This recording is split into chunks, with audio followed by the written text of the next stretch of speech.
حکیم کے ذہن میں حکمت کی باتیں آئیں گی، ڈاکٹر کے ذہن میں ڈاکٹری کی باتیں آئیں گی، انجینئر کے ذہن میں انجینئرنگ کی باتیں آئیں گی۔ ہمارا شعبہ چونکہ یہ پیری مریدی والا ہے اور ہم سے اکثر لوگ اپنی باتوں کے سوال پوچھنے آتے ہیں، یہ پریشانی ہے کیا کریں، یہ پریشانی ہے کیا کریں، یہ مصیبت ہے کیا کریں، فلاں مصیبت ہے کیا کریں۔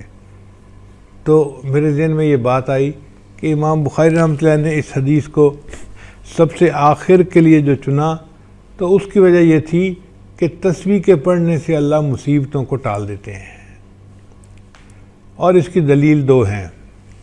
پہلی دلیل یہ ہے کہ اللہ تعالیٰ قرآن مجید میں یونس علیہ السلام کے بارے میں فرماتے ہیں فلولا انہ کان من المسبحین، اگر میرے یونس علیہ السلام اللہ کی تسبیح بیان کرنے والے نہ ہوتے للبث فی بطنہ الی یوم یبعثون، تو اللہ ان کو قیامت تک مچھلی کے پیٹ کے اندر ہی رکھتے، کیونکہ انہوں نے تسبیح پڑھی اللہ نے مچھلی کے پیٹ سے نکال دیا۔ تو بھائی انسان بھی تو مصیبتوں کی مچھلی کے پیٹ میں پھنسا ہوتا ہے، کوئی بندہ قرضے کی مچھلی کے پیٹ میں پھنسا ہوتا ہے، کوئی بندہ کسی اور مچھلی کے پیٹ میں پھنسا ہوتا ہے۔ تو جب وہ تسبیح پڑھے گا تو اللہ اس مصیبت کی مچھلی کے پیٹ سے اس کو نکال دیں گے اور مصیبت کو دور فرما دیں گے۔ اور دوسرا یہ کہ ان سعید رحمۃ اللہ فرماتے ہیں، وہ فرماتے ہیں کہ بلغنی مجھے یہ بات پہنچی ہے ان عمر جلد رجلا یوم، ایک دن عمر لانوں نے ایک مجرم کو کوڑے لگوائے، اور کعب رضی اللہ تعالیٰ عنہ اس کے پاس موجود تھے۔ یہ بڑے عالم صحابی تھے، قاضی تھے، وہ بھی موجود تھے عمر لانوں کے پاس۔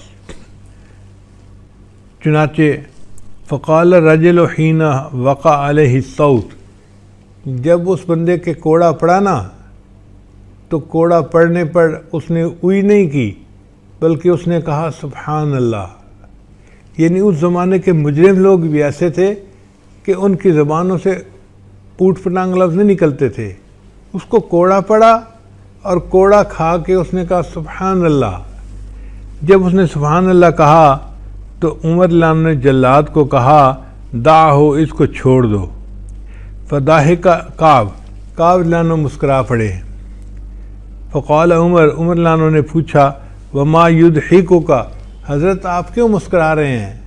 تو انہوں نے فرمایا میں اس لیے مسکرا رہا ہوں کہ انا والذی نفسی بیدہ، قسم ہے اس ذات کی جس کے قبضے میں میری جان ہے، ان سبحان اللہ تخفف من العذاب، کہ سبحان اللہ نے اس کے عذاب میں کمی کر دی۔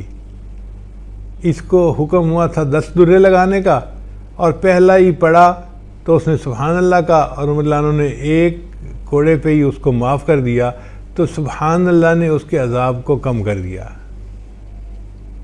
اس لیے امام بخاری رحمۃ اللہ نے آخری حدیث یہ اس لیے بیان فرمائی کہ طلباء طالبات پڑھ کے مکمل کر کے تعلیم اپنے گھروں کو جائیں گے، ان کی شادیاں ہوں گی، پھر ان کو پریشانیاں ہوں گی، جو مرد ہیں وہ کام کاروبار کریں گے، نوکریاں کریں گے، جاب کریں گے، مصیبتوں میں پھنسیں گے۔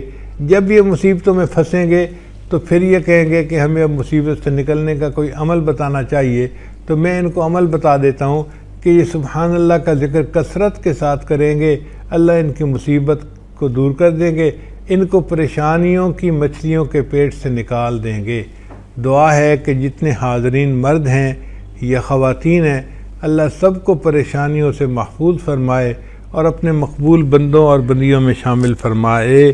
وآخر دعوانا ان الحمد للہ رب العالمین۔